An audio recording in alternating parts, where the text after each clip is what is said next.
Hoo-ha. Hello and welcome to a very spoopy episode of the Everybody Dies podcast. I am Count Stevula, and today I am joined by...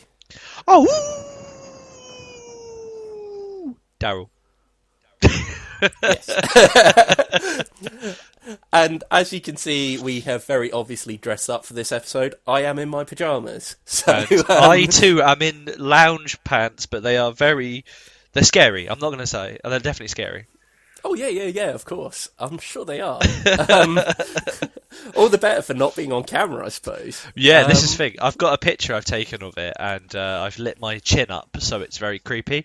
So what I'll do is you can post that picture when you do my audio instead of me doing the normal profile the picture. normal one. Yeah, I think we should just jazz it up a little bit for this special edition. And also, sure.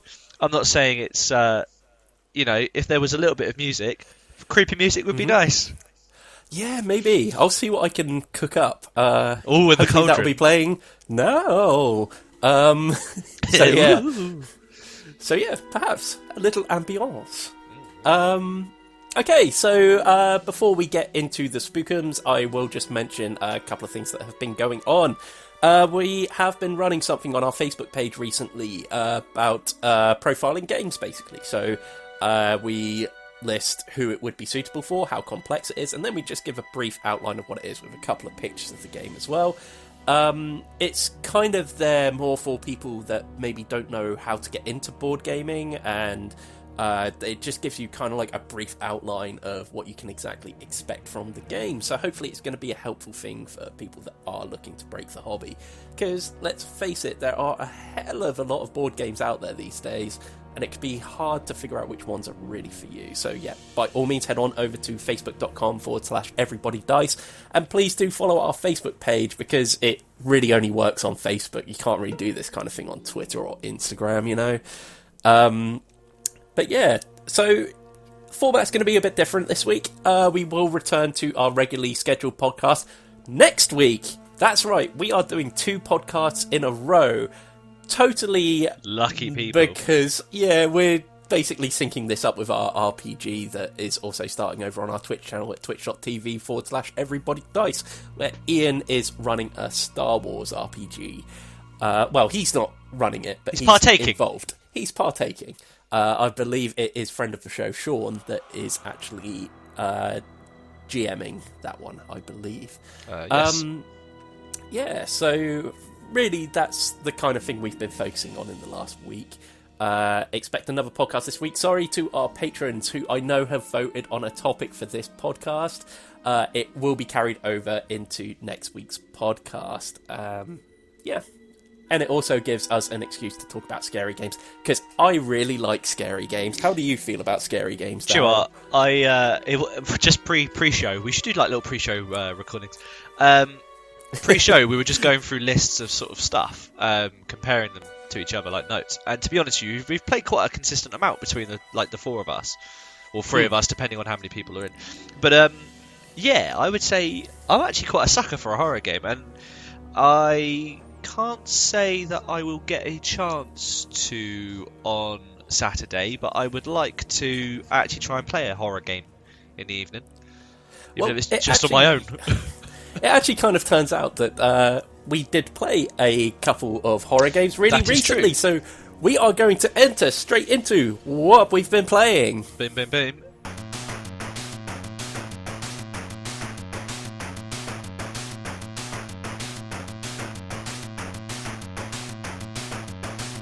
Are we... Okay. Yeah, I mean, do you want to do one, I do one?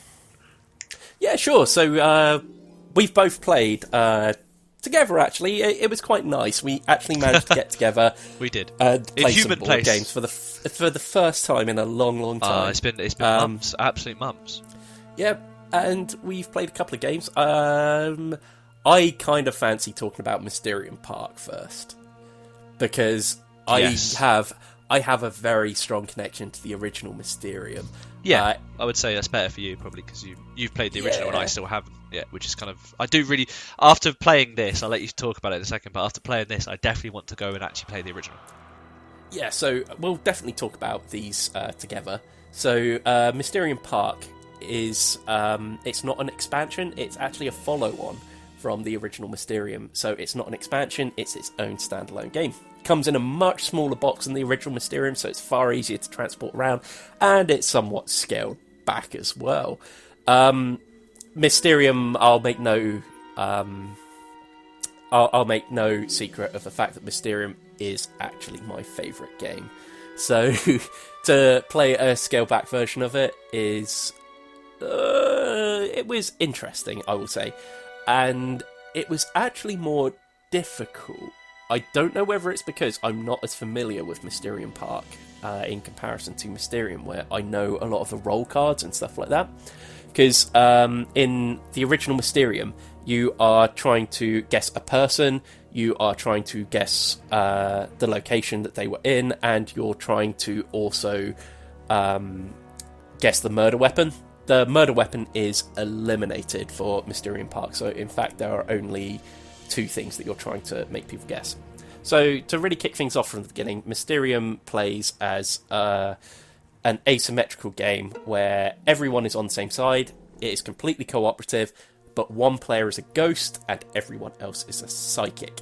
The ghost can only communicate to the psychics through playing these vision cards, which have really abstract pieces of art on them with really weird pictures on them. Spooky ghost! Oh, we've been joined by the ghost! Oh! Someone appears! It's me, a spooky ghost! Oh my, I was not expecting the spooky ghost joining us. What a guest!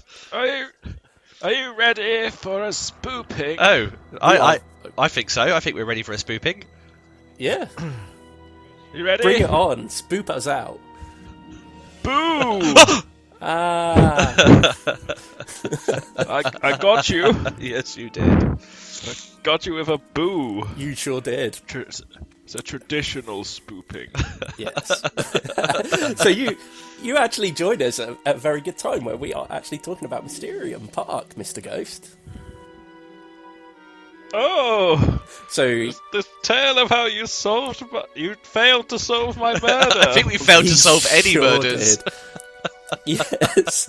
So we actually played 3 games of Mysterium Park, so we all got a chance to play as the ghost. I think I knew what to expect from playing as the ghost character. I feel like you, Ian, might have underestimated just how difficult it is for the ghost character. I flat out Can did. I was so Yes. rude to Daryl, but it's so hard. So basically, having not played the original, and obviously knowing Steve knows how to play said the original and also this one as well a little bit, he kind of took it in a lot easier than we did. So I started doing it and was like, oh, I can't wait to play this as the ghost. And honestly, super hard. Found it really difficult to link anything to anything. And then when I did, trying to lead the guys, the investigators, into the, like who the culprit was, etc., etc., trying to get them to lead it. One of them would say something, and I'm like, yes, they've got it, absolutely fantastic, they're on the right track. But actually there's grass in every single one of these. And then me go, oh no, don't take that one as the literal, there's not actual, and I'm like, can't say a word. I literally said, because obviously I played as the ghost first because I already have a grasp of how to play Mysterium and stuff like that. And I very much mentioned after I'd played as the ghost, I explained to you guys that as the ghost you have these moments where you hear someone say something that is exactly what you intended this card to be. So let's say there was a point where I handed a card to Ian, I think, which had kind of like a calligraphy style thing, which had a pen writing on it. But there was a character with a pen on their card. And crosswords. And I think Ian had originally put his piece on that one. And then Daryl, I think it was when Ian was out the room, Daryl said, I'm pretty sure that's calligraphy on that one. And in my head, I could not show any kind of like sign as to me going in my head, you've got it. That is 100% what I'm trying to tell you. So here. I went for me, it was from the side, it looks like Japanese lettering. And Yes. the only character remotely wearing anything oriental, so she was wearing like a kind of one of those oriental dresses and like the bun in her hair kind of thing. And I was like, I mean, that's quite a stretch. You have to turn this picture slightly sideways in order to see a somewhat Japanese looking icon. And then I was kind of like, well, she's the only one somewhat that looks like she's wearing like anything related to that kind of era. And I was like, oh, but that's a stretch. And then we went, no, the guy with the crossword. It was actually, I actually can remember, it was when Ian came back in the room, he said, yeah, I can see what you're seeing, but it's a real stretch. And I had that whole thing in my head of, no, go with Daryl, please. It was so funny. Anyway, I probably should finish explaining exactly what happened. So, you hand any number of cards that you have in your hand. You have a hand of 7 cards if you're the ghost, like say with these abstract pieces of art on, and you hand them to each of the players. So you could hand 3 or 4 cards to one player if you think all of them are relevant to one picture.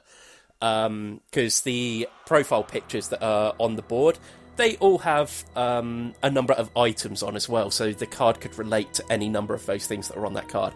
It's very rare that the card that you're giving as your interpreted vision is only relevant to one person on the board. There's usually several things on the card that could relate to 3 or 4 people, which we did have several times. Yeah. And as the ghost, you don't always see it. No, I know. This was the worst part. That guy's got a knife on that one. I'm totally giving you this one, which has loads of swords on and stuff like that. And then someone will go, oh yeah, but there's a monocle on that one as well. Oh. And this guy has a monocle. And at that point... This is what I was really careful of when I was the ghost. Yeah. Is that I knew the amount of times that in the couple of games we played, that you'd like put a sword down and we'd seen something else on it or something like that. And I just thought, right, I can't play anything that can be misconstrued as anything else. Mm-hmm. And obviously that limited what I could do a lot. Yeah, it's kind of like... I had a lot of cards that could have been sort of seen as something completely different. Yeah. And so as such, I sort of didn't play a lot of cards. It was a brutal thing, that was the problem. I think the one that made me laugh was the one where I set out, and he had a sword, or what I perceived to be a sword, for the snake charmer character. And because he had that saber, I was like, oh, they'll get this. And then they were like, oh, but there's a teapot. It's a teapot, and that's actually a pencil. And I was like, oh no. And they were really going with the firmus. Also, he's a guard. He's a knight. He's got a shield. So is he the guard? Like and you kept going towards the guard. And I was like, oh no, I didn't see that. That's a really good link, but that's not what I'm pointing at. And I was like, oh, it's just the sword. It's literally, like that one you gave me, very first round, Steve. The one where it was literally. It was so much going on. So it was basically, there was a cannon. There was a bomb that said love. Something. Then there was a sword wrapped up in like a bow. There was something else. There was a cupid, and there was like a sun. God, yeah. And I looked at it and I went, "Oh my god, is this a love thing?" Because it said love twice, kind of love bomb or whatever. And then we were like, "Is it the bomb? Is it the one that fires out of a cannon?" And it turns out it was just the swords, wasn't it? But it was so much going on in that one picture. Do you know something because I've played Mysterium so many times. In general, I tend to find most people will look for the most distinctive element that's on the card that's been given to them and believe that is linked to the other card. That's why a lot of so throughout the entire game, I only ever gave one card to everyone. I never mixed cards together. Because I've learned over playing Mysterium a lot that if you're going to give someone multiple cards, those cards better have a strong link. Otherwise, it just throws people down a rabbit hole, basically, because all of a sudden you're giving them almost more options to look for more stuff on other cards as well.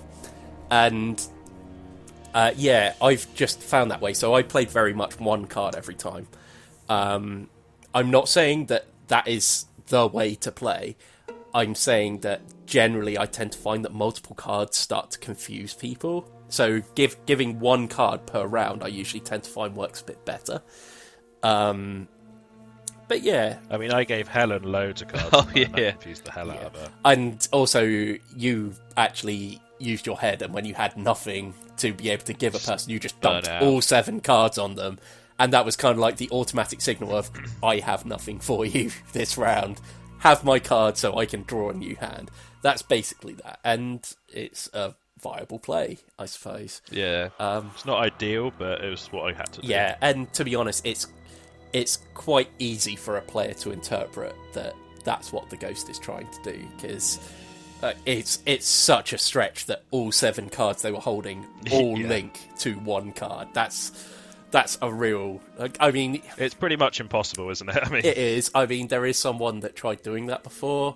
I'm sure you could probably guess who. They did it about 4 or 5 sure. Yep, 4 or 5 times in a single game. It's terrifying that even hearing this story makes me exhausted. It was brutal, wasn't it? It was absolutely brutal. Honestly, I think that this game, despite being streamlined, is actually more difficult than the original Mysterium.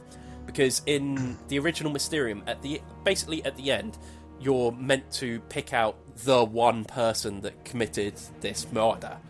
Murder.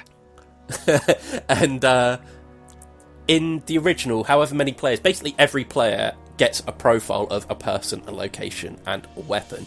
All of them get thrown into the middle of the table at the end of the game, and then the ghost is allowed to pick the set of cards that he or she can identify with 3 cards at the end that are in their hand. So in other words, they have a bit of control over who they get to pick and who their cards represent. In Mysterium Park, you get told which person committed the murder and who you have to try and guide people to in a 2-card play. Basically, 1 card has to represent a person, 1 card has to represent a location. So there'll be 3 sets of person and a location. The reason this makes this harder is because you may not have a card that you can really link to any of them. So this happened to me during my game. The person that I had to guide everyone towards was a vampire. I had absolutely nothing in my hand that said vampire at all. There was nothing that remotely looked like a pair of fangs. There was nothing that particularly looked like a cape. There was just nothing at all. So I just had to play a generally spooky looking card. And the problem is that sent them in directions of trying to link it to other people because you would. And I was just in a no-win situation with that. I had to hope that my second card was clear enough that it would link to a certain location. Unfortunately, it didn't. So yeah, you don't have that same degree of control over what you're doing in a game of Mysterium Park. That said, it still has all the elements that I love about Mysterium. It is those moments that we've already talked about where the ghost is screaming within their own head, go with that person, and they can't say anything, which is amazing. The whole thing that at the end of a game of Mysterium, everyone starts questioning one another of, what was that supposed to mean? And the ghost is just bursting at the seams to tell you exactly what they meant, because they really want to defend themselves. So and it's funny. things like that.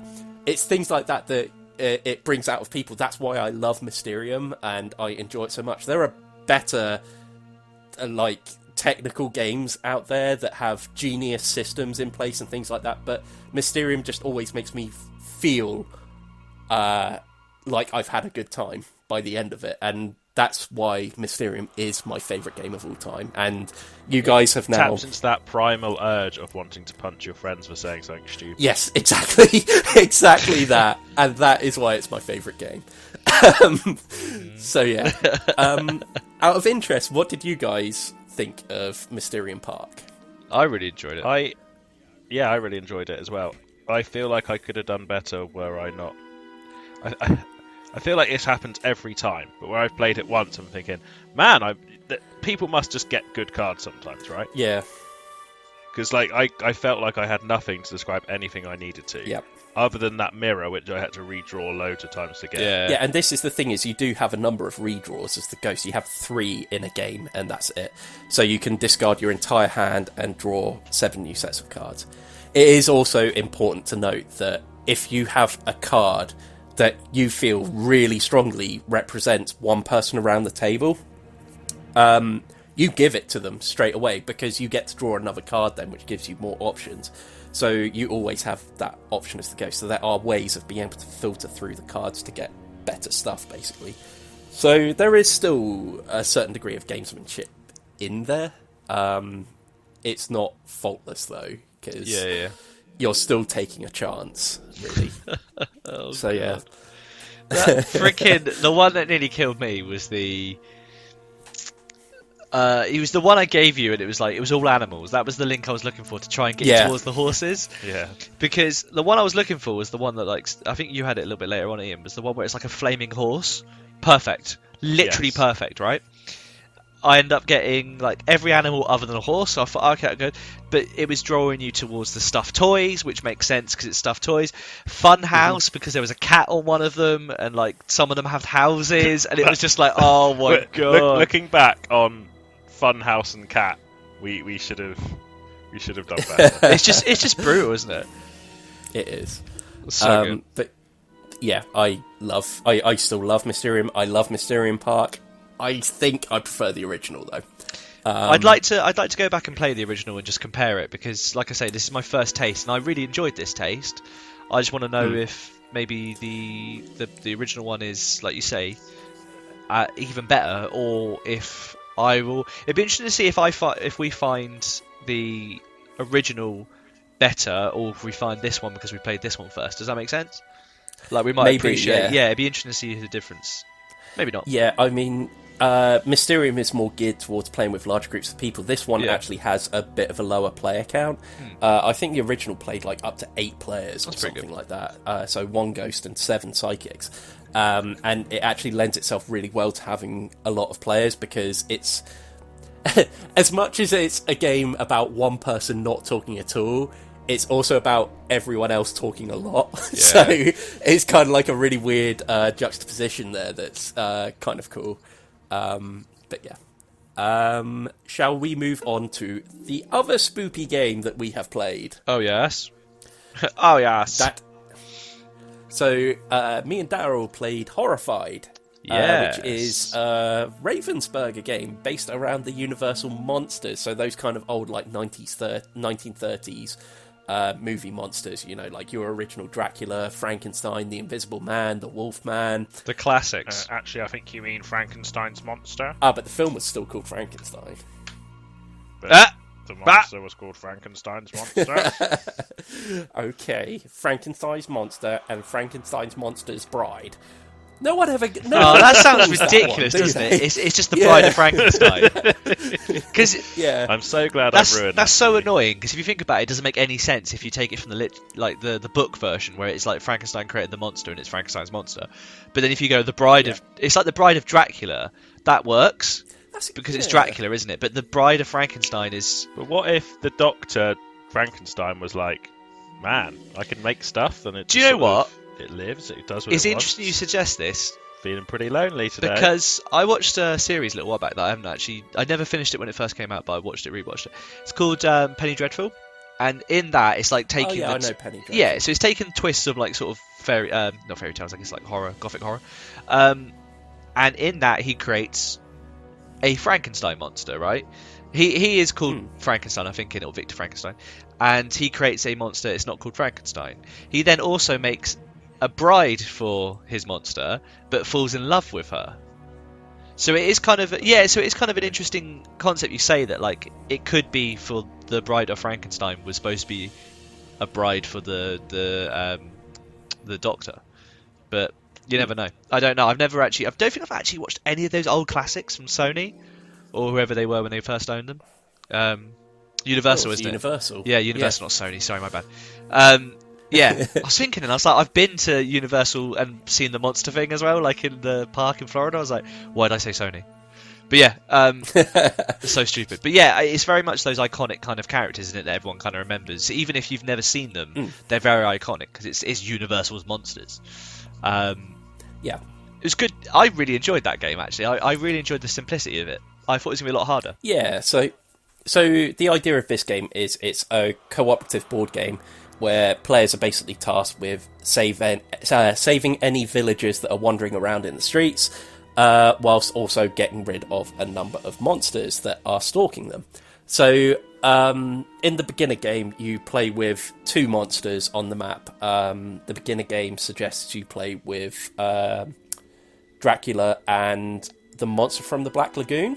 Yes. And what is interesting about this is the monsters play differently.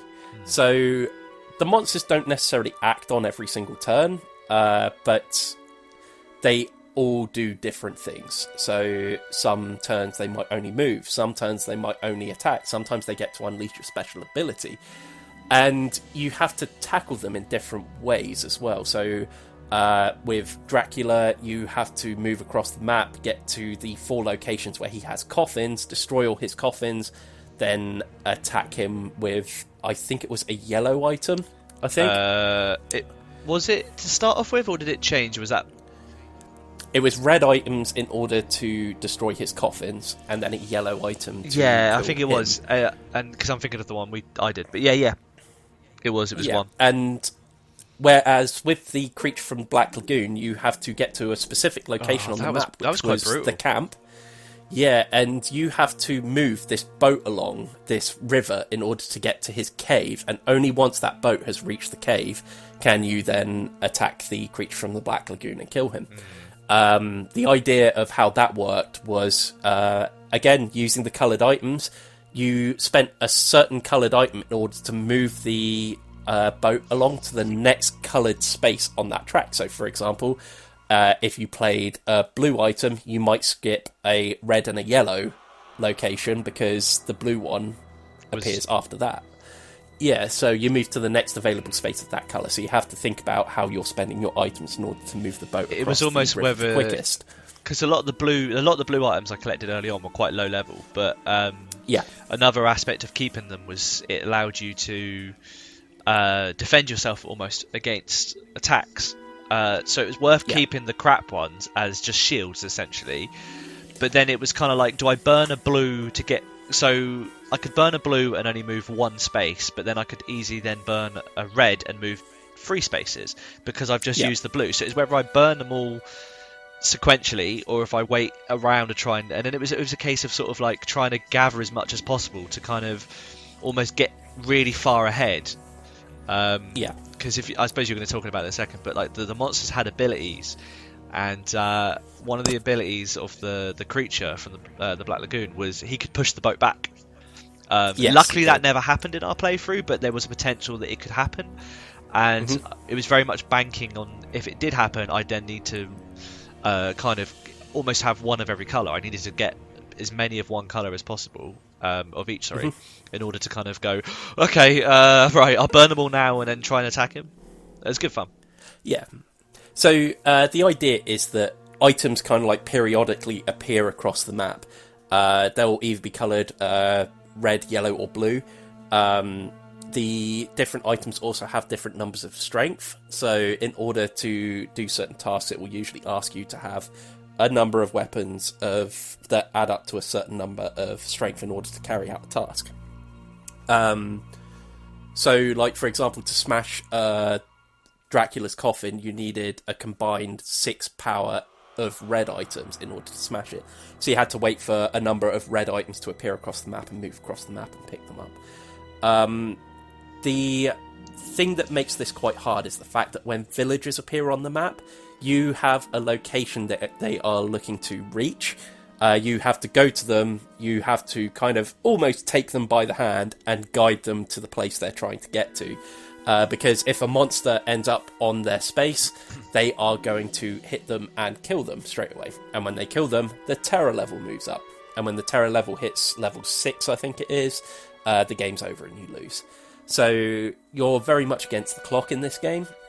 The longer you leave things, the more villagers that appear on the map, and the more likely they are to be killed by monsters. And what kept happening in our game was a villager would appear right next to a monster who would then proceed to move straight onto their space and kill them. So funny. We literally, what did we lose? We lost Renfield immediately. I think we lost 3 people. We lost 3 people in the game that we had no chance of saving at all because they appeared next to a monster who then moved on their space immediately and killed them. So that happened to us 3 times over the course of the game. However, so funny. They were, if I remember right, they were actually the only 3 villagers we failed to save. Every other villager that appeared that didn't appear right next to a monster, we did actually manage to take and guide to the location they were getting to. Because when you successfully save a villager as well, you get a one-time perk card that gives you an extra special ability to be able to do something awesome. Which I think we had a couple of really useful ones, like teleport another player to your space, Yeah. or something like that on your turn. So we were able to use that to cover large areas of the map. So we had a couple of abilities that worked really well in our favour. Mine was the courier. Well, at first because yours was the mayor, wasn't it? Mm-hmm. So the mayor had I had no extra ability. No, but I you got had an extra action. Basically. And I was sort of like, and I looked at mine, and mine was a courier, and I thought, and then we realised that the courier worked out really well because of the fact that I could just jump to someone else's position and just trade with them. So I was going around collecting stuff and just jumping to Steve and giving him stuff or swapping stuff. So it worked really. That card actually worked really well in my favour in a way. And then there was a couple of cards I got for perks, stuff like move. It was taxi cab. I think I got it twice. I could move Steve anywhere I needed to. So like I ended up just kind of teleporting him wherever he needed to go, if he needed to get out of a certain way, or if he needed to get somewhere in a specific manner, like to try and destroy one of the coffins. Because sort of very early on, we decided to almost break off, didn't we? And sort of tackle them separately. And I think that worked really well, just for luck more than anything else. But yeah, so I would say this is actually a really good game to get for Halloween. Oh yeah, especially if you're looking at you're kind of new to board gaming and don't want to get anything too complex or anything like that, because I would honestly say this is pretty close to being a gateway game here. Yeah, it's another Ravensburger like mid-entry, isn't it? Keep racking out decent ones. They are seriously. I mean, yeah. We have played 3 or 4 of theirs, and all of them have been kind of. We weren't sure if we were going to enjoy them, and they've actually been really fun. Yeah, there's a couple we want to play. Like I know I still need to get Jaws, and I do want to play Jaws because I've heard it's great. I'm kind of keen on the Back to the Future one as well. It's a dice game, isn't it? It's a dice one, and push your luck kind of game, I think. It's just the fact they're cracking out some quite good, not even just licensed games. They're cracking out great games. I mean, Villainous is doing really well. Like it's got so many editions. It's got like they brought the Marvel one out. They've got all the Disney villain packs. Like they've brought out about 3 or 4 of those. So that's obviously got enough going behind it to keep bringing out extra add-ons. So they're kind of. The really good thing about this as well is Ravensburger is the type of company that could rival a Hasbro or something like that in order to offer a really good high street alternative to the kind of crap that Hasbro push out every. Yeah. Well, they don't even push out new games, do they? It's they not just a rehash. Push out the same ones with new skins, and they're pretty, by and large, all terrible. Yeah, I would say like it'd be nice to think that they target kids. Yeah, it is 100% a kids market, but you've still got Monopoly and stuff like that, which adults still for some reason like playing. I would like to think that Ravensburger are getting to that point where it's almost like the alternative choice. So like there's that whole thing where some people have Sky and some people have Virgin, like media. Yes. So I'd like to think that there's that option for kids these days when they see, say, a game and they're like, or even adults, young adults, depending on who plays them, or even us, I guess, where we're like, I don't want to play Monopoly. We are not young adults. No, but I mean, like I said, like young adults and then us. So we're like, we buy stuff, board games wise. Yeah. I would describe myself as a young adult. Please. I don't know if I want to qualify. If I'm qualified to give you that. Please. This is a tough one. How do I break this to you? Ian, you're on the better side of 25. I'm just saying. Please. I don't think I can. So basically we're sort of avoiding those kind of games, but I know we've kind of been a bit judgmental a little bit of some of these ones in the past, but actually so far we've played every single one that we've played of them by their company, and they've been hits, man. I mean, when you said you were going to play, was it the El Dorado one or whatever? Yeah. We kind of looked like, and we played it and we enjoyed it. And it was one of those games where you're like, oh, damn, that's actually a really good game. Like, I don't know if I can judge it by its cover anymore, or the company at least. So, just goes to show. Yeah. But yeah, I like to think that now there's this option of not necessarily just getting Hasbro or Pie Face or anything like that crap that's in a poop in a jar or whatever you want to call it. But yeah, but I mean, you can. Would you like to wake up, Granny? yeah, like those weird games. I don't think that's even Hasbro, no? but How about Wake Up Dad? Or don't step in the dog poop. Oh, the amount of poo games. God, it's depressing. Some serious stuff. It really is. Okay. You know how you said sometimes theme is really important. Yeah. Personally, I'm a massive fan of feces. Oh, fair enough.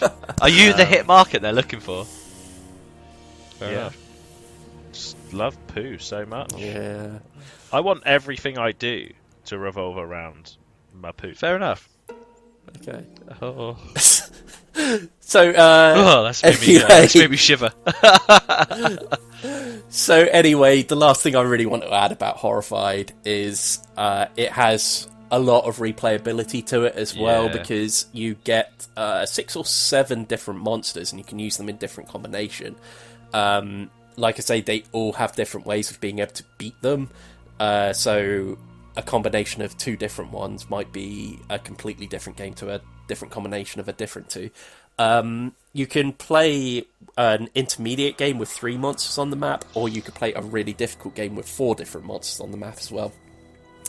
It doesn't really recommend playing with all of them, or any more than 4, really. It's nice to have a horror-themed game that is cooperative like it is, with no backstabbing rules or anything like that. It's just simple, go out and exterminate the threat. It's good. I really enjoyed it. As this is a Halloween special, we are not doing any news or audience questions this week, so we are going to head right into our big topic.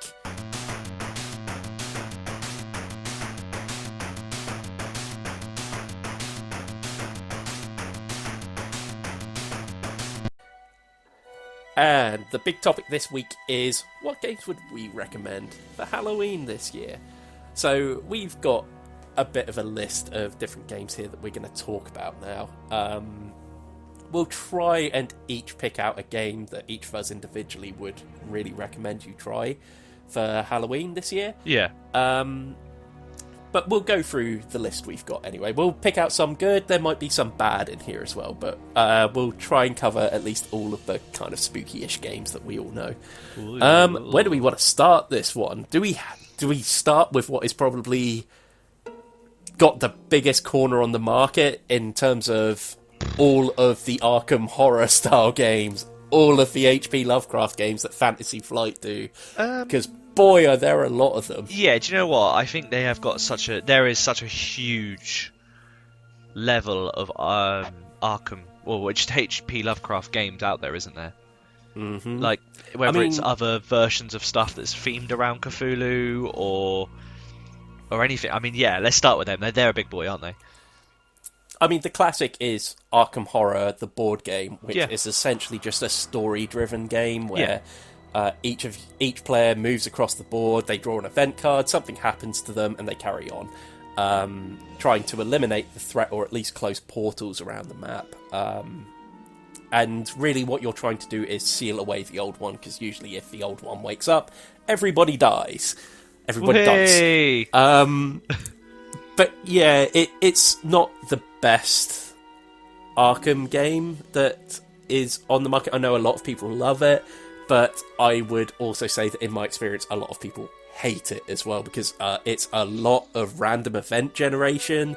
Some people can just be stuck having bad things happen to them turn after turn after turn, which although sometimes it's quite funny, I have a lot of good memories of my friend Mark getting hi Mark, really, really frustrated with this game because he just was not able to do anything because his character didn't really have any good items or anything like that, and he kept getting attacked all the time. So he was just dying over and over and over. I think there was a monster pretty much parked outside of the hospital, pretty much. So every time he tried to leave the hospital after dying, he just got killed again straight away. So there is a degree of that in the game. Although you don't always have to move out, you can just stay in the position and hold your ground and just draw cards for events for a while. And I have really vivid memories of there's always an event that happens to everyone, or it affects everyone. Like something might happen on the streets, something like that. And one person round the table is supposed to read out loud what was happening, and everyone kind of like gets an idea of exactly what's going on. And I just remember someone just saying, "Oh, Mark, you can read this one." And just the thought going through my head was, this guy is frustrated as hell. For God's sake, don't give him that card. And sure enough, he took this card and just went, blah, blah, blah, blah, blah, just completely not interested at all anymore. Hardly any of us could understand what was going on. And then he throws the card across the table, pretty much. It was just one of those moments in board gaming where someone is not having a good time. Yeah. But it's kind of funny at the same time. Yeah, it's funny. I personally also enjoy other people's misery. That's true. He does. Yeah, like mine. I think I actually have that game. I bought it second hand. I've yet to play it because it was one of those ones I like the look of it. I think I've got the second edition. I know you said before the second edition is supposed to be slightly better than the first. Yeah, edition. So that's the one that I've got as well, I think. And there's a new edition that's now out that people aren't quite so keen on. Yeah. And I haven't actually played that one. In fact, so I don't know what's been done with it. I actually have it here on my to play list because I know it's a single player as well. Yeah, I do wanna play it. It does look really good, but it reminds me slightly. I'm just looking at some pictures now. One of the first, actually the only. I don't want to say different board games I played, I guess. We went to a gaming thing a long time ago, and they had a board game cafe type thing there, so you could sit down and play them. One of the games we played was Cthulhu Pandemic, or Pandemic Cthulhu, whichever it is. Oh, yeah. And I remember it was the only Pandemic game I've ever played, and that was very much... was it called Rising Tides, or something like that? Reign of Cthulhu, I think. Reign of Cthulhu? Maybe, yeah. Yeah, this one's called Reign of Cthulhu. I'm not sure if it's a different version, but that was very much similar kind of style. You move around the map trying to close the gates, and then obviously a bit similar to the Pandemic series.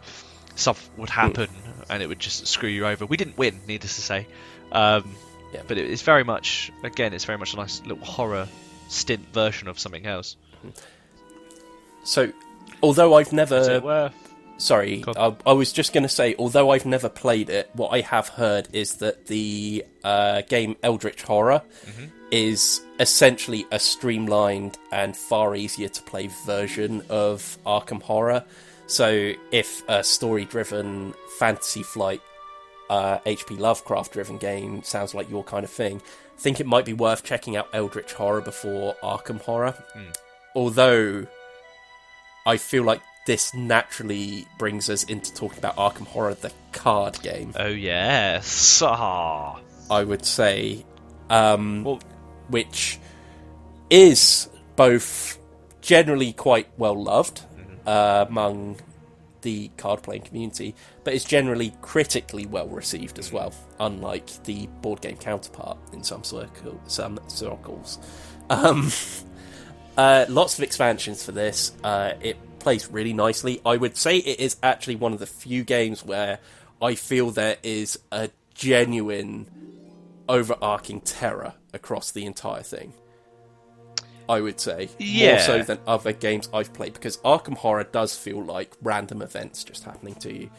The card game, it very much feels like you're against the clock. There are things that could derail you at any moment. God, yeah. And you essentially have a deck of cards that you kind of personalise. So it feels more like a person that you've kind of invested in that is in terrible danger and could die at any moment. And that's a bit more terrifying than a standard board game, I think. Yeah, I think, because I've only played, I think I started playing, I've played the first tutorial version, if you will, and then I was going to start the second one, but I got a bit, but it was during lockdown, but yeah. It was one of those games where I really like the aspect of, it's not a choose-your-own-adventure style type thing in my mind, but it's a very much what happens in that first scenario really does affect what happens in the next and other versions. Yes. So I really like that this is kind of... I think I ended up not defeating the last, let's say, boss. I didn't defeat the last boss, and because of that, something happened, and then it added extra stuff into my deck, and also added extra enemies or villains or scenes or scenarios, whatever, into the other deck, so the encounter deck. So it was a case of rather than kind of making it easier for myself in the next round or the next story, which again had a story based on depending on where you started, was where whatever happened. There's a very cool aspect to that. So like if you burnt the house down, you don't have the house as a card you can go to. If you have the house, you keep the house for something else later on, and it's kind of an interesting concept to be like almost kind of tailoring the deck and changing the deck based on the story, which I really like. And again, like you say, initially, like I said, I only used the starter deck, but it starts adding extra parts to it, so you start building up a few more cards, which allow you to do other things. It's a great little story as well, where it sort of follows on from itself. I know I've only got is it 3 or 4 stories in the first one, the very first start set? Yeah, I think so. Yeah. Yeah. So I've only got a taster, almost a taster of it, but it's very much a replayable very thing. Expandable. Yeah, it's expandable. It's replayable. You can buy other characters for it, which I like. I think that's cool that you don't have to be stuck with. I mean, there's 4 or 5 characters, but you don't have to be stuck with them. You can try and change it, mix it up. Yeah, I think very good. What I will say, I think out of everything that we have on this list, this is probably the best single-player experience. So if you're looking to play a spooky game over Halloween by yourself, Arkham Horror the card game is probably the one to go for. I'm going to probably try and speed things up a bit because we've got an awful lot to get through here. Yeah, true. The other games... Whilst we've got Cthulhu... Okay. I'm still on here. Do you want to talk about something? Cthulhu? I was going to say Cthulhu... Call of Cthulhu, the RPG? Oh god, yeah. If you're forgot, looking for like a group of people getting together and actually playing their own story experience, then we have the Call of Cthulhu RPG. It's a lot to learn in a short space of time. So there's a lot to that one. It's different from any other kind of RPG, but I really enjoyed. There's so much to it, wasn't there? We looked into it. It's fairly brutal. Yes. And it's sort of designed to be realistic levels of hard. Yeah. Like in a lot of RPGs, you're like, I vault the fence. I do an athletics check and I get a 20. Okay, you're over the fence. Yep. Whereas with this, it's like, I try and jump the fence. Yeah, normal people can't do that. Roll. How good are you at jumping at things? Like 15 out of 100. You collapse over the fence. Good job. You impale yourself slightly, or you cut yourself, which is gonna. And it's all little things, isn't it? Which I love about it. I think the thing is like a monster appears in front of you.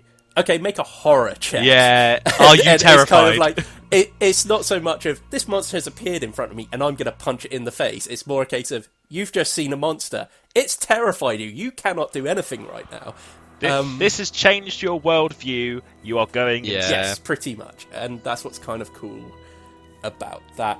By all means, though, if you can actually find yourselves a GM to be able to run you a game on short notice, which I know is asking a lot, then yes, I would completely recommend this for Halloween as well.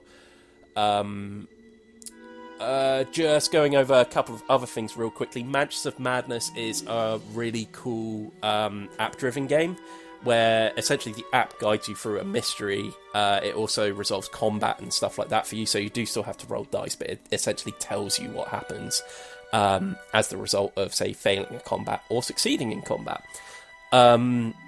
Very cool game. You have tile pieces that you lay out. Again, the app just tells you exactly how to lay them out on the table, how to reveal rooms as you look around it. It's as much a mystery-solving game as it is a game about destroying all the monsters in the map. In fact, I feel like a lot of the time you end up just running away from everything. But yeah, that's a game which, again, I would thoroughly recommend. And the last one, probably in terms of the Fantasy Flight stuff, is Elder Sign, which is less story-driven and a bit more gamey. It's another cooperative game, like a lot of these H.P. Lovecraft games are. And it's dice rolling, a bit similar to that Age of War game that we were playing. You know, where you have these symbols written down. Yeah. You roll dice, and you have to try and match your dice rolls to a number of tasks that are on there. You sometimes have to solve them in a certain order in order to succeed, or you can sometimes solve them one by one. In terms of non-Fantasy Flight H.P. Lovecraft games, I'll very quickly mention Cthulhu Wars. It's incredibly expensive. It's more of a conquest game where everyone's playing as an elder god and you're trying to move your pieces across the map. So you're actually playing as the bad guys in this one and kind of dominate the map, basically, is what you're trying to do in that one. And Mountains of Madness is also worth mentioning, because that one is just fun, because you're trying to ascend a mountain and you're going insane as you discover more weird things about this mountain. And it quite literally tells you things like you cannot speak without holding your hand in the air or something like that, or you may only talk in rhyme. So you're acting out like you're getting more and more insane as the game goes on. So that's a kind of fun one for Halloween. Moving away from them, the next game I think we can all talk about a bit is Ultimate One Night Werewolf. That was something I wanted to mention for sure. Yes. So this is a hidden role game where everyone is playing either as a villager or a wolf. The wolves are basically wanting to try to stay hidden, whereas the villagers are going to start making... the werewolves are going to make accusations as well as to who is the werewolf in the village, sowing seeds of paranoia, and generally a lot of arguments, because some of the villagers have special effects they can do, so maybe able to look at another card. You can lie about what your role is. I am the Tanner. Yep. I am definitely the Tanner. I want to die. I am the Tanner. I forgot. What is it about tanning leather that makes you want to kill yourself? It's such a weird concept, really isn't it? Because it's not even like... It just doesn't make sense, because you'd understand if it was like someone, but like it's the fact that it's a guy that would want to be hunting animals in order to make them into stuff to sell. Not necessarily, though. They're not the hunters. They're the people that are given the skins and have to like drench them in urine for so long and stuff like that. So I suppose it's kind of a nasty job. Well, yeah, I guess so. But then, is it enough to want death? I don't know. Is death preferable to pissing on an animal carcass? Is the question. I don't think they piss onto it necessarily, but whilst it's still warm. Yeah. But essentially, this is a really fun game. You need a lot of people to play it, though, I will say. Doesn't really work if you've got less than, say, 6 people or something like that. Again, it is app driven, so the game actually runs a lot of it through for you, and has a number of delightful music numbers to listen through as you're deciding whether to put your thumbs away or not. Again, the game tells you when to do that, which always brings out a giggle from So people. funny. Okay, I'm going to mention one that I don't think either of you guys have played, and that is The Bloody Inn. No. I would quite like to bring up as another game which I think is worth mentioning for Halloween. Essentially, everyone is part owner in a hotel in this game. And you're essentially trying to murder people and steal their belongings without getting caught by the police. So you have to basically, first of all, guide them into one of your rooms that you look after. So you all look after a number of rooms. You claim rooms at the beginning of the game where people can go across the house. You can then choose to either keep them in there, let them go, or murder them. If you murder them, you have to hope there's no police entering the house on that turn. Once murdering them, you then have to bury them. If you don't manage to bury them before a policeman turns up again, you'll get caught and you'll be penalised for it. And generally the idea is whoever amounts the most wealth towards the end of the game wins. It's a nice little game. I've only actually played it a couple of times, but we had a lot of fun playing it. Also, the artwork on it is amazing as well. It's one of those lesser known games that I think really people should keep an eye out for and give a go, because we have a really good time playing that whenever it does come out. If you're after something perhaps with more of a slasher movie kind of feel to it, there is a game called Last Friday. Last Friday is a hidden movement game where you have a map and you move. Basically, one person plays as the slasher, so like Jason Voorhees or something like that. They move across the map, but no one ever really knows where they are. Everyone else's task is to run away and complete certain tasks before everyone gets murdered. It's not the best game in the world. It's got a nice theme to it. It kind of all takes place on camp, a bit like in Friday the 13th. That's cool. And essentially you're trying to wipe out the camp supervisors, basically. There's a couple of neat things that the slasher can do, like he can destroy some of the safe houses and stuff like that and decrease where people can go to. I think then he can teleport to them or something like that. The only thing is this is one of those games where it really feels like the person playing as the serial killer is actually underpowered. We just found it was way too easy every single time we played this for some, if not all, of the camp supervisors to get away relatively quickly, because as soon as he's killed one person, everyone knows where he is, and everyone knows to stay away from a certain area. Certainly you've got to be very clever and very, very devious in order to win a game of Last Friday. But it's worth mentioning because it's got a bit of a different theme to a lot of this other stuff we're talking about. I won't talk about the next one too much because we've already discussed its next game in the series already in this podcast, and that is Mysterium. My favourite game of all time. I might talk about that again a bit later when we decide what our favourite games are for Halloween. Yeah, maybe. The next one I've got on the list here is Betrayal, which I know we can all talk about. Betrayal at House on the Hill and its legacy counterpart. What do you guys think of Betrayal at House on the Hill? We love that game, don't we? I think it's such an easy game to pick up. At first, it seems kind of overwhelming because I know when you were sort of the very, very first time you explained it to me. But once you get into it, it's just I think it's just so good. Like, I think the only thing that I would say is difficult to grasp at first is if you're the betrayer. Yeah. So if you're if it's the first time you're thrown in to say being the betrayer.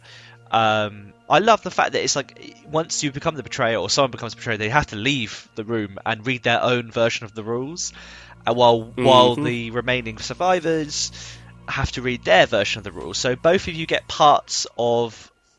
you get some information, but you don't get all information. So it's really interesting then to find what they're trying to do. Are you trying to stop them or are you helping them in some way? So like it's interesting when we had ones where I know this is going to go back to the one where we were playing the legacy version, but similar kind of concept where we only knew that we had to actually no, I think we played this one without the legacy. I think it was the original one. We had to go into a certain room, wasn't it, and get something, and then I think Ian was the betrayer, and I think Helen was playing this one, wasn't she? And he had had to go to the basement, did you, or did you have to go to the top? You had to be somewhere. I had to get an item and take it to the basement. I was already in the basement, and it wasn't far from me, and the only thing in my way was Helen. So I kept referencing how many of you there were upstairs. Yeah, so we were constantly kind of, and we knew we had to do something. I can't remember what it was. It might have been burn something. And we were all trying to sort of split ourselves up, not realising he was almost where he needed to be. He just needed the item. And it was it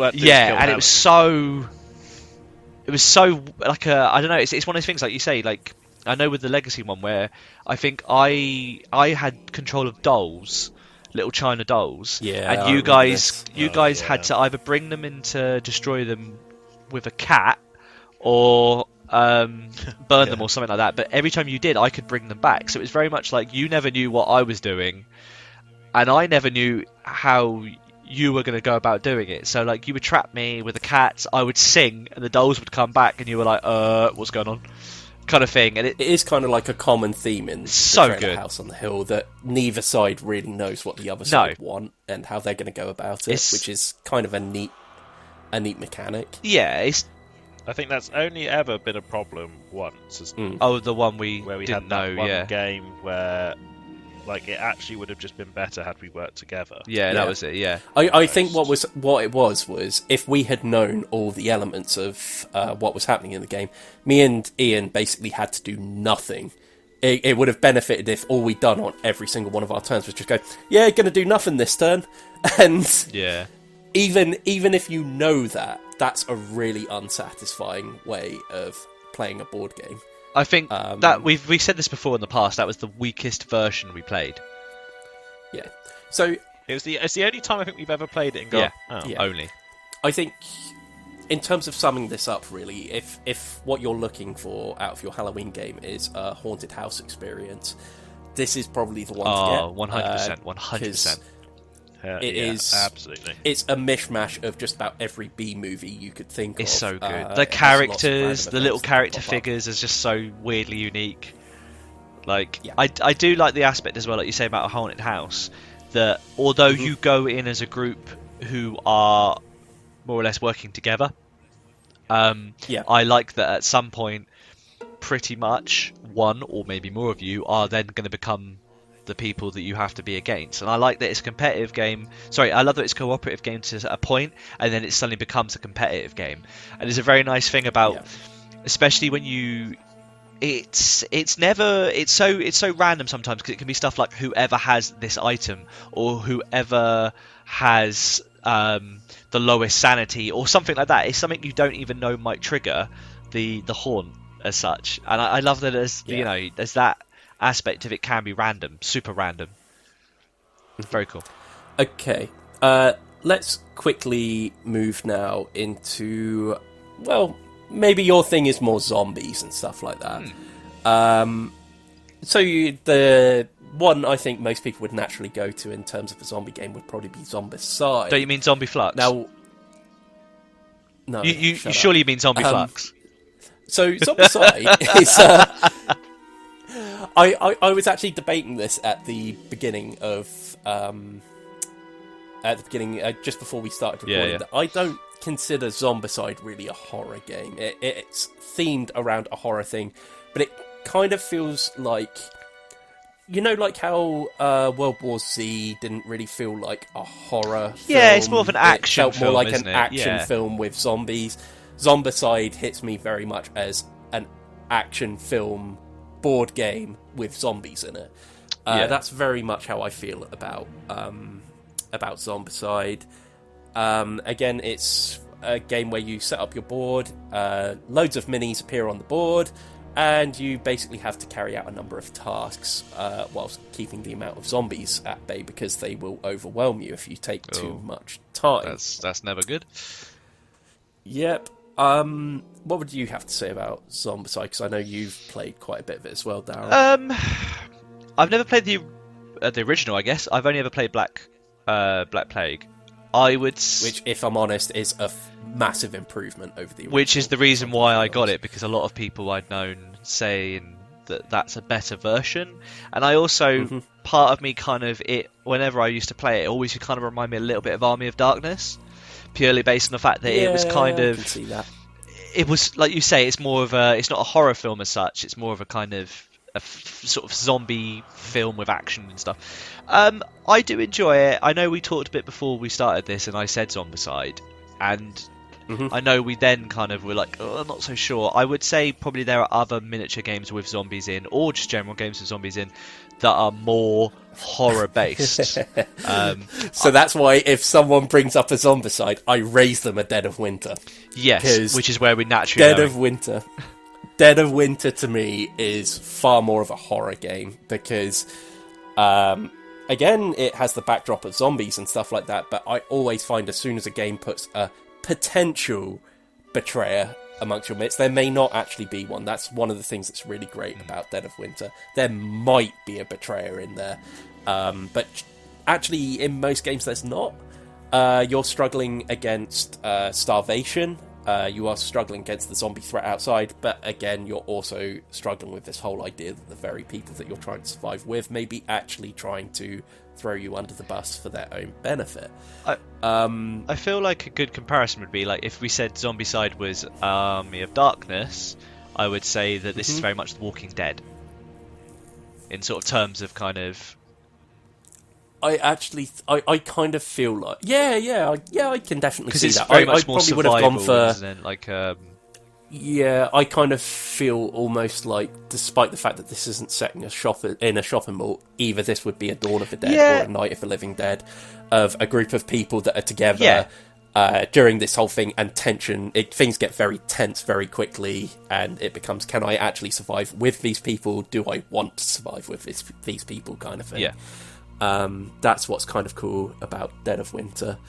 Whilst we're talking about zombies, do you want to talk about the Resident Evil game? Because I have not played this one. Yeah, so as we were saying about, there are other miniature games out there with zombies in. Resident Evil, I would say, is way more of the horror style that is required, I guess. I've played a few games of it solo. It's very much a story-based game. It is essentially, you are trying to get through Raccoon City, but there are aspects of it that make it kind of, I would say, not nervous, but I did find it a little bit worrying, because zombies do generate it pretty much like Zombicide do, but there's a bit more of a level of, I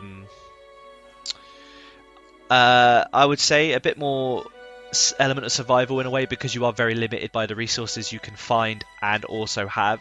So bullets. So that's kind of in line with the video game. Pretty much, yeah. Which is about resource management. Pretty much, really. yes. I mean, you always start off with, I think it's, you should always have a knife, a pistol, and one herb, I think. The herbs are the only things that heal you. Bullets are super, super scarce. The very first mission, you're trying to just basically navigate and find keys. But there is a shotgun to be found. The only problem is it's very much like, again, like the game, you could spend time finding the shotgun, but it might not put you in a great position because you might have lost something else during it. So I find with that, very much it is a case of, I need to find the 2 keys to open the door, but at the same time I don't want to loot everything, because there's a potential that I'm going to bring a lot towards me. Sure. It's one of those things, just to go off topic a little bit here, it's one of those things I always loved about the Resident Evil game. Like, there's so much to love in terms of what doesn't fit and stuff like that. Yeah. What's going to heal you? Herb. Oh, really? Plant. What sort of herb? Green or red? Green herb. Yeah. Oh, I'm poisoned. What do I need to get rid of this? Blue herb. Yeah. It's It so doesn't make any sense. Yeah, it's just that lack of attention to detail. It does make me amazing. laugh. But it's a good, like I say, it's a good game. It's very much, like I say, I would say it's very, very similar to, like you say, the original games. Well, the actual video game counterparts. I know they have made or are making a third one, but for me, I definitely think it's a game I would like to play again more with people. Yeah. Again, it's very much cooperative. But yeah, it's a good game. While we were talking about not Zombicide, what was the other one? Dead of Winter. Dead of Winter, I would like to make an honourable mention of Flick 'em Up, Dead of Winter. It's slightly different, Yeah, sure. but I wouldn't say that one is scary by any means, but I would say it's more. Bless you. Thank you. I don't want to say it's a more family friendly version, I would say. It's not.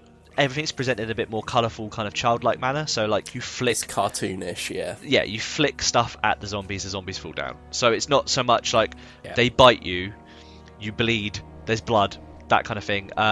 You still have to find supplies, but it's done in a way that's a bit more accessible. I know I've played it a few times with my next door neighbours, and they've said it's something they could probably play with their kids, because it's not over the top, and there's none of that kind of. I don't think there is some options to betrayal, but again, it's done in such a childlike way and a nice, simple way that it's not too bad. But yeah, anyway.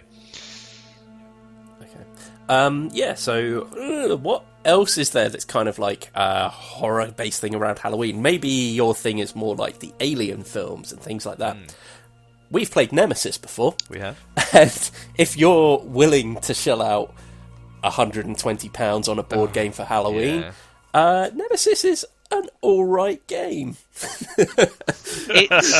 It's not bad. We did enjoy it, but I think it's one of those games we wouldn't have paid well, none of us have, but we wouldn't have paid the amount it is retailing for, I guess. Yeah. Funnily enough, it kind of falls somewhere between Zombicide and Dead of Winter, actually, in that it's a miniatures-based game where aliens are appearing on the board and moving about the ship and trying to attack you, and it's kind of damage control and stuff like that, but at the same time, you all have your own agendas at the same time, a bit like in Dead of Winter. Someone may actually be, again, a betrayer. Someone might be just trying to do the thing they want and then escape out an escape pod. It's a very story-driven game, actually. Everyone ends up having their own narrative that they're kind of trying to fulfill. In our game, everyone failed at theirs. Oh, I know. I don't think any of us even got close, did we? Oh no, one of us did. Who was the one that had to be in the engine room? It was Matt. Matt got close, and then he got killed by an alien queen. The alien queen moved onto his space and just slaughtered him whilst he was trying to run away. That is honestly, as a horror film, like as the film would want it, isn't it? Oh yeah, absolutely. The guy screws you over and then gets killed by the big baddie monster. Yeah. It reminded me quite a bit of. Sorry, it reminded me a little bit of. Oh man, what's that bloody film with? Oh, it's like a genuinely unsettling film. Event Horizon. There was aspects of it that reminded me a little bit of that, with the whole. Yeah. You didn't know what was going to happen, kind of thing. Like it was a bit Aliens and a mixture of the horror in a way. Yeah, I mean, the one big word of warning that I would give to anyone that was thinking of buying this game, and this is one of the things that really holds it back, is it's very possible to be eliminated as a player very early in the game. And then you have to sit back and watch everyone else play the game. In fact, I think that happened with us, didn't it? I think you died quite early into the game, if I remember correctly. Yeah. I don't think you died, like, super early. You died a few rounds in before me and Matt did. Yeah, and it wasn't like... It was just bad draws, or, like, where the aliens would kind of, like, zoom into my position because I'd done something. And it was just like, oh, my God. And just generally, the combat was quite difficult. Yes, it was. And I mean, there are options in the game where when someone gets eliminated, they get to come back as an alien, but they're kind of like advanced rules and stuff like that. We didn't. I mean, that would be fun to come back as like some sort of brood or something, but yeah. And I mean, if you didn't want to spend £120 on a board game, there is also a board game called Dark Moon, again, where certain players overcome with rage. You're trying to basically maintain this ship to get you home, but certain members of your ship may be overcome with rage and they are trying to sabotage it, and it can spread to other people throughout the ship over the course of the game as well. That's kind of cool. It was a bit clunky though, and we definitely had I've only played it once, and there were people within the game group that really said, I never want to play this game again, so that's a word of warning with that one. But I thought it was still kind of a fun game, so if you're looking for something a bit Dead of Wintery but not zombies and maybe a bit more sci-fi, it's a good little honourable mention. What haven't we covered? How about Raising the Dead with Dead Man's Cabal? Yep. I like Dead Man's Cabal. It's really good. It's a good game. Really good. I would say it's a bit more jokey and light-hearted, rather than leaning onto the horror side of things, but that's I kind of like that it sort of, not ironically, plays on the sort of dead person feel, but it's like it's a silly vibe, isn't it? Is, like you're here to have a party. Yeah. How many dead people are turning up to your party? Let's find out. There is something nice about that. That's it. It's about raising the dead, basically. So you're going around, you're gaining body parts, you're preparing a spell, and then you actually have like the summoning ritual and things like that. Players can feed off the turns of other players in it as well, so it always feels like everyone's involved all the time, which is a really nice touch for the game. I think that's one of the best bits. Yeah, essentially. Is that... Sorry. Everyone's turn is your turn. Yes. And you're sort of always involved in what's going on, and it's like sometimes someone can do something, and even if it doesn't super help you, it's nice to be involved with it. And sometimes it works in such a way that the synergy's there, that someone does something that's really helpful to you, and it sets you up for your next turn. Yeah. It's just nice and satisfying. Or you play with Sean, and he collects bones. Oh god, there was like at the point there was like none. So many games. There was like no bones left. He had all of them. Yeah. He comes up a lot in these podcasts. He does, yeah. It's always negative. It's because he's legitimately infuriating. Oh, man. But yeah, lastly, I love the Guerrilla style artwork. Yeah, it's very cool. Yeah, it's amazing. really cool. Very cool. Another game that I probably would really recommend to this. It feels disingenuous to say it's the best part of the game, because the game is so good. Yeah. But I think you should take that as a reflection on how cool the artwork is, rather than a reflection on the quality of the game. Because the game is brilliant. Yeah. I would say so, yeah. Yeah. I'll fall back on a couple of classical tropes now to almost bring this to a close. First one, vampire games and stuff like that. You don't really see too many of those around. I have not played Fury of Dracula, but I have been told it is 1,000,000 times better than Last Friday. Oh. So, yeah, essentially one person plays as Dracula and they move across the map, and secretly they're trying to further an agenda, and meanwhile I think everyone else is kind of like grouping up to move across the map, seal off his tombs and stuff like that before eventually trying to kill him. In a bit of a similar way to how it works out in Horrified, except this one is a hidden movement game. So I can't really talk too much on it, but by all means I've heard from everyone that this is a really, really good game, and is probably a better alternative to Last Friday. But Last Friday was the only thing I could really think about, of the only game I could think about which really involved kind of like a 80s slasher style person. Yeah. So there we go. And in terms of there is also a vampire game as well, actually, called Nightfall, that's a bit of a deck building game. It's okay. It's essentially just a fairly straightforward deck building game where everyone is hiring vampires into their vampire clan and attacking one another and trying to claim dominance, kind of thing. Not really much more I can say about that, but hey, I'm trying to fill out this vampire. There's not, here. Yeah, there isn't that many. Like you say, there's not. There's what? Is there One Night Vampire? There is a One Night Vampire, which is exactly the same as One Night Werewolf, just with vampires. I'm trying to think. Honestly, and there's also One Night Alien as well. Yeah, I can't think of like genuinely one vampire, like proper vampire game. Yeah, but maybe your classic movie villain of choice is actually Frankenstein or Frankenstein's monster.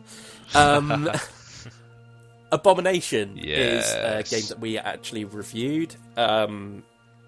Very neat little game where people are trying to build their own monster. You have to collect body parts around a map. You have to keep the body parts fresh. You have to find ways of running electricity through them and hopefully bringing them to life. It has actually got a lot of story elements to it. It's a plaid hat game, so they very much have a focus on building a universe for their board games. Usually they create a lot of lore behind them. They'll very much drive story through them, and yeah, it's a game that we all enjoyed. I think we came short of giving it a full recommendation, I think. Yeah, if I remember correctly. I think we all played it. We all sort of said, okay, I quite like that. Is it bad? I don't don't think you... Did he? Or did we play it separately? I know me, you and Andy. Yeah, I can't remember if you played it if Ian before. was there or not. I feel like I might have You missed weren't this there one. for that Maybe. session, but I don't know if you guys played it before that and played it again with us. Maybe. Like, you had things like you had... it was... oh, God. It was a worker placement game. So, you had your scientists and you had your general workers. You could send them to, like, the graveyard to pick up decayed bodies, or you could send them to the hospital to pick up fresh bodies. It's all quite morbid. Yeah, I didn't play this one. Yeah. I just looked. I don't recognise it at all. Yeah. It was it was good. It just I think we were looking for something a bit more than what it was, but we all enjoyed playing it. We weren't all like, oh god. There was quite a lot to it, I think, that made it a bit more, I don't know. Yeah. So unless you guys have anything I else have you one can think more. of, there's only really one more. Oh. Yeah, I was going to say there's one more. Oh, I think it might be the one that you were going to say. Okay. Let's see. Do you want to say first? Gloom? That is exactly Okay. where I was going. So The last one. Gloom is probably the Addams Family of card games. I'm trying to link it to kind of you essentially There's one I've got. I think I've got the original Gloom, and I've got the Call of Cthulhu Gloom. So again, that's another Lovecraft one. I've got Cthulhu Gloom. It's an interesting game because the cards are on this kind of like see-through plastic. I know we've said about it before. Rough idea is essentially you're trying to make your family the most miserable you can, so that when they kill them off. So when they kill them off, other people can kill off your family and try and make them happier. So there is that aspect of trying to kind of, when you play cards, sometimes there'll be pluses. You want minuses basically, but a lot of the times they'll try and plus you and try and make you somewhat happier, and then try and kill you off on like a positive number, which you never really want. You end up with these really like weird stories. Yeah, you basically tell a key story, moments don't you? in their life, like, oh, Bill's hamster died, which makes him really sad. But then he went to the circus, and he loves the circus. Yeah. He got really happy, and then died at the circus. You're like, oh, damn it, I'm a like plussed that. Up now. Yeah, and the idea is essentially your whole family has to die, right? And they're all kind of these kind of really like gothic kind of drawings. The artwork's got like ravens and crows and kind of skulls on it. It's such a good fun game. It sounds really like kind of depressing, and it is kind of in a way what you've got to try and make these members of the family kind of, they have to have a horrible life in order to kind of successfully get you points. So like you say, his hamster drowned or something like that, or when he went to the fair it was shut, it's stuff like that. It's just the day in the life of Willem Stark, and you're like, oh. But yeah, it's a great game. I would say it's a good horror one, especially just it's quite quick as well. Quite easily self-contained within a small deck box, so it's nice to kind of just throw it out at like I'm not sure what the maximum players are. I think there's maybe like 3 or 4. But yeah, you can kind of really have a bit of fun with that in between sort of serious games, big games. Yeah, that's a good one for me. I like. Okay. So I think we had as an honourable mention as well, Unbroken. Yeah. It's hard to class this one really as a horror game. Really, it's dark fantasy basically. The idea is that you've journeyed into a dungeon. It's a purely solo game as well. And your party's been wiped out. You are the last survivor, and you're trying to get out of this dungeon where all your comrades have just died. You essentially have 4 boss monsters to make it past, and you are basically tasked with picking up supplies and things like that. It definitely has a horror element to it. Yeah, I would say so. You're not fighting these things. You're running away and desperately trying to escape them. Yeah. But you're trying to basically build up a supply, stop yourself from dying of hunger, and defeat these 4 boss monsters on the way out. Like I say, it's an honourable mention because it's a little dubious to say it's necessarily a horror game. It certainly has horror elements to it, though. So, to finish off this podcast, which game would you guys recommend and why for Halloween? Honestly, if it boils down to it, just for replay value and the fact that it could be any kind of story coming out of it, I would say Betrayal. Okay, cool.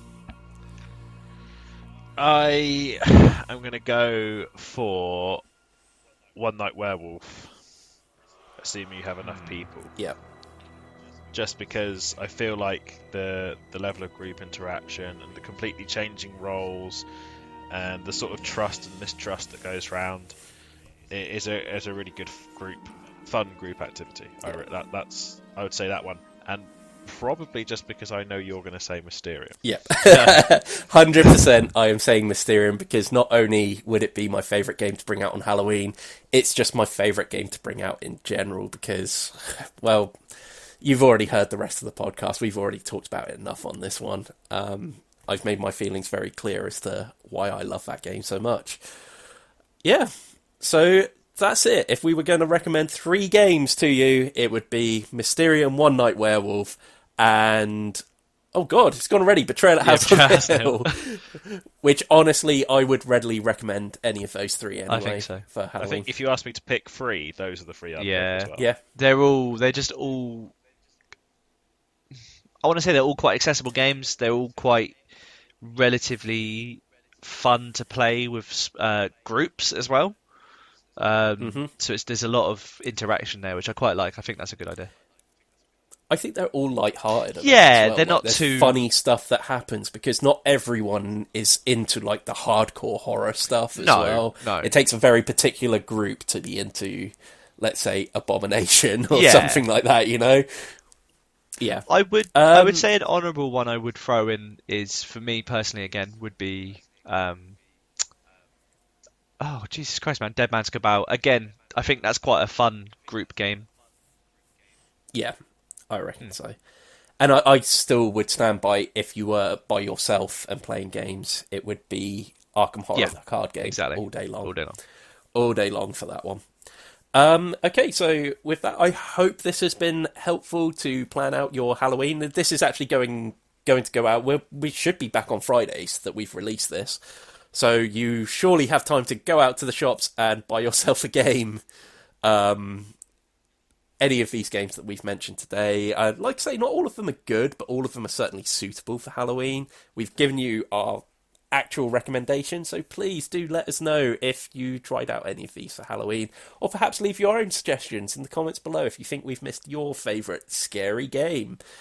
Anyway, thank you very much for joining us on this podcast. If you would like to follow us on the social medias, you can find us on Instagram at Everybody Dice Show or on Twitter at Everybody Dice. You can also find our Facebook page at facebook.com/everybodydice, where we, like we mentioned earlier, we are currently running those games in profile. I'll probably do a couple of them for Halloween as well. If you would like to head on over to our Twitch channel at twitch.tv/everybodydice, soon, I think, Ian, you will be launching the Star Wars RPG? Well, I did some planning stuff for it today. Character sheet is made. Yeah. It's about pinning down the last people to finish off their character sheet so we can make a start. The first session is ready. We'll be sure. We've already given you our social media link, so we'll be sure to post on there when it looks like it's getting close to that time they'll be coming out. It'll be a Sunday. Yeah. So it'll either be not next Sunday, the Sunday after, or the fortnight after that. And this is exactly why we're doing 2 weeks in a row of podcasts. You can join us next week. We will be returning to our regularly scheduled podcast. As mentioned before, to our patrons who usually choose our topic for these podcasts, we will be answering your one that you've chosen this weekend, next weekend, but it will be done. And if you too would like to get on board with basically shaping our content, you can do at patreon.com/everybodydice. You also get access to our audio newsletter. It's all for as little as $1 a month as well. We don't really have any higher tiers or anything like that at the moment, so you kind of get access to everything for just $1. Apart from that, I think that's everything we've got covered. So there's probably some stuff on screen somewhere around here right now, so please do go and give those a click if you could, please. And don't forget to like, share, comment, and subscribe. So hopefully we will see you next time. See you later, guys. Bye. Goodbye. Bye. Boo. Boo. Boo. Boo.